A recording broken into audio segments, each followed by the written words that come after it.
killing me. I'm on my like 7th soda of a 7th soda of a 7th soda. Soda he drinks. Hello people, welcome to another episode of Blue Lives Matter. I'm over here getting the grinder out. I took a piece of paper and cut this little template. See, template. Transferred it on to a piece of metal. Now I'm going to come out here. What they did is wherever they had a hole, they just put a plastic bung in it. So I have this big BF hole, and then where the big antenna went. I can't get this damn thing out because without drilling a hole in the underside supports in the trunk, and then there's 2 up top.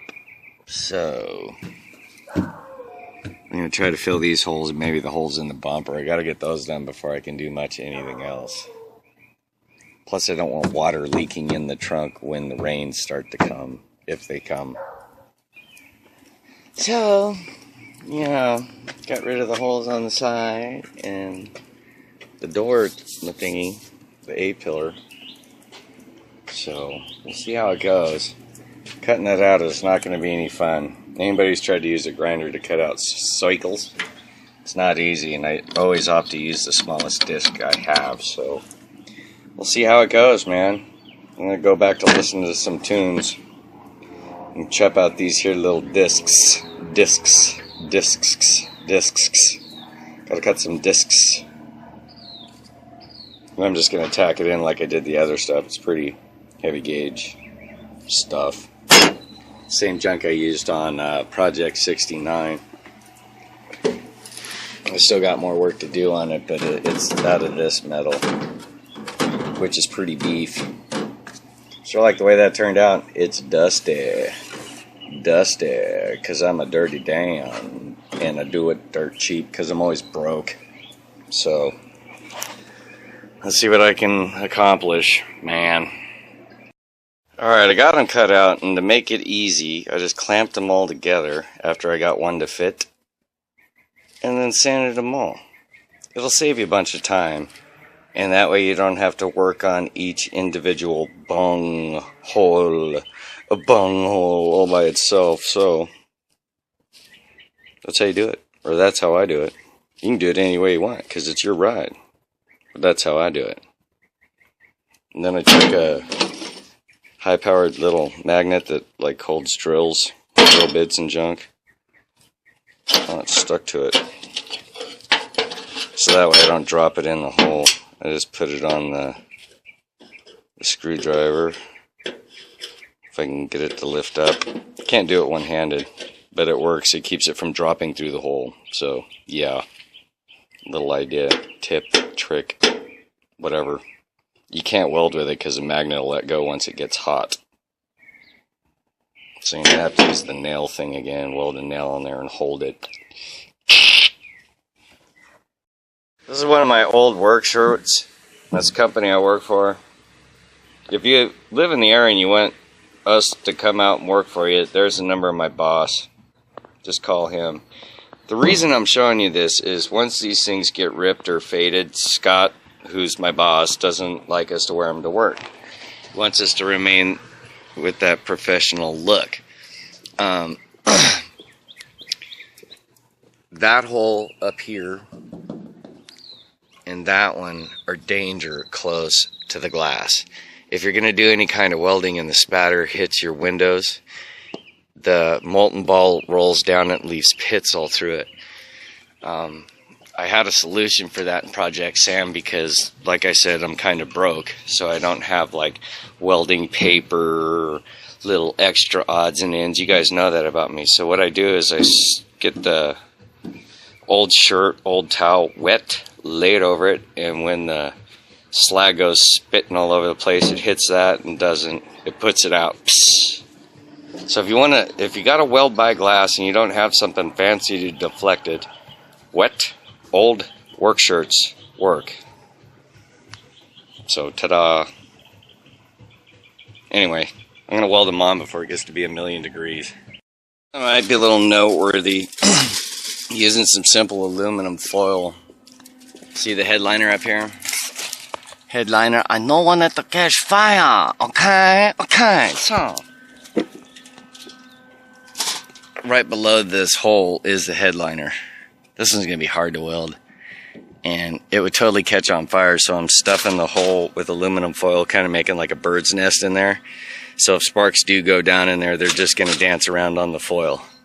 Not burning my roof and burning my car down. You understand? Okay. And another little trick. It's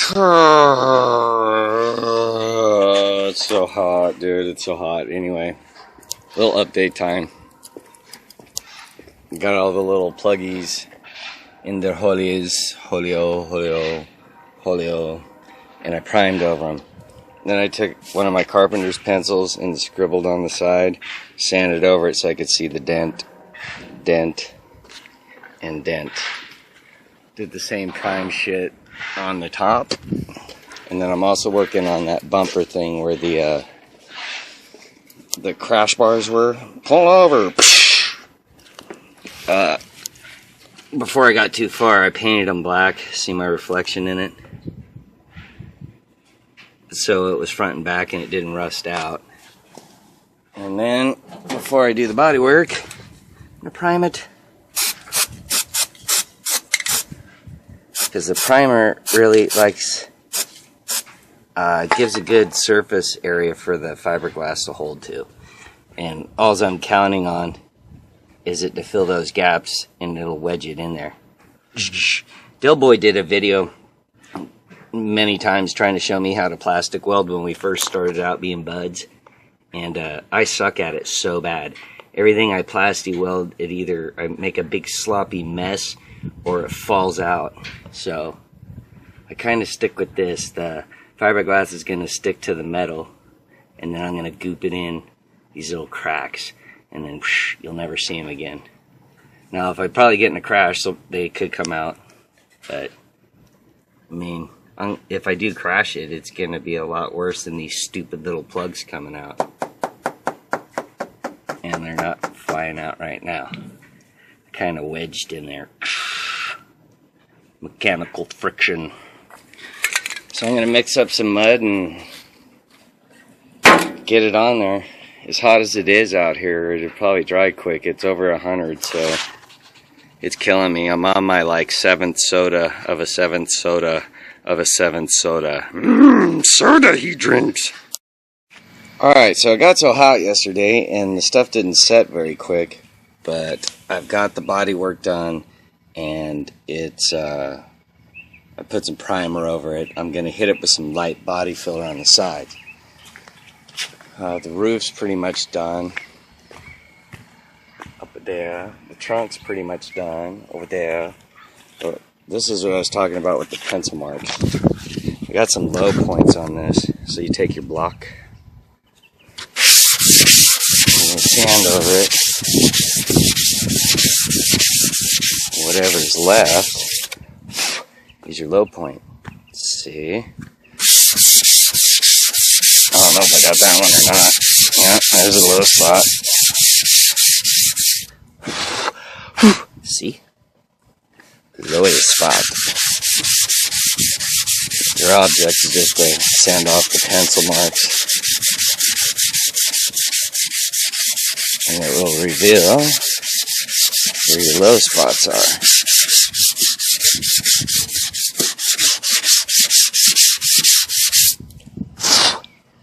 Got a couple right there. So, oh, and then this chunk. I missed this big old one. I don't know how I missed that. I knew it was there when Joey and I were doing the initial spray down of the primer. It's this big, like they hit something. And then these were from where the body lines were, and they sprayed right to it. It left a hard line, so I did a little fill in there. But after that, it should be done with the body work. And then I can start talking paint schemes. What I'm kind of thinking, it's like we did on the trailer. We also did it on the Apache panel. It was like this green base, and then you hit it with this harder blue. I was thinking of doing a low swooping edge back there. Maybe a stripe down the middle and putting some Punisher skulls on it and calling it the Sick Vic. So after it's done being an ex-police car, that's probably what it'll turn into, is Sick Vic. So we'll see. One of them didn't take too good, so I got to redo the fiberglass. So, just drudging along, man. Alright, just burning my day away, man. Bodywork is done with the final, what do you call it? Ultra thin, ultralight body filler. Fix that little dip that was here in the A pillar that I had left. Now everything is perfectly smooth. Thought I felt something there. And then along the course of it, I found a couple more that were on the side of the door. There's like these pinholes, like where somebody shot it with a BB gun. Plink, plink, plink, plink, plink. And then that corner one that was beat in, it still had a little bit on there, so I had to retreat that one. But other than that, all the holes are done. There are no more holes in the car that wasn't there when it came from the factory, or before they did it. Maybe they did that at the factory, I don't know. But there aren't any little bung hole protectors in it anymore. It's plastic junk. No more of the bung holes. The bung holes are now gone. Holy car, Batman, you're almost there. And you're going to paint it soon, huh? Yep. So I'm going to squirt a little primer on there and then I'll give you the walk around. It's like 1,000,000 degrees. And after putting the primer on it, I can see a couple little high spots and scratch marks where I use the 60 grit. And what I do in those cases, I just keep covering it in primer and then sand it again, and then cover it in primer and sand it again until they vanish. But for having holes there on either side, now you can't see them. The A pillar is now perfectly straight. Paint's still a little wet. I have to wipe this thing down, wash it. The holes are gone on the back. I got these little stupid pits. You got to go over and sand them, and then primer, and then there's a pit. I'm gonna take care of all that junk. I was talking to Joe about the paint job. He kind of likes the idea of the Sick Vic with the Punisher skulls. That side's done. That side's done. He was talking about on this lower arm area, shoot that seam, but I kind of want to come up over half of the trunk and then put a nice big Punisher skull. I've been wanting to do something with skulls for a long time. Everybody's like, you're too old for that. Shut up. Fix the ping holes, the strip line. I have to go over this whole thing with like 300 grit before I paint it, so it's nice and smooth. So like when you throw a rag on it, it slides off. Holes on the roof are done. So that's going to be it, man. Totally need to take a shower, check this thing's fluids, make my lunch for tomorrow, and go work with Gustavo Lopez. Oh yeah. And if you call RCR and want us to do work from watching this video, tell them you want me on the crew, and tell them you saw it on this video, and that I portrayed my company that I work for in a positive light. I'll bring my skills to your house. I'm good at wood butchering. So, yeah. There you have it, people. It's now changing from a cop car into the Sick Vic. So we'll see. Stick around, stay tuned. Those cars are coming up. You hear what I say? Peace out, babies.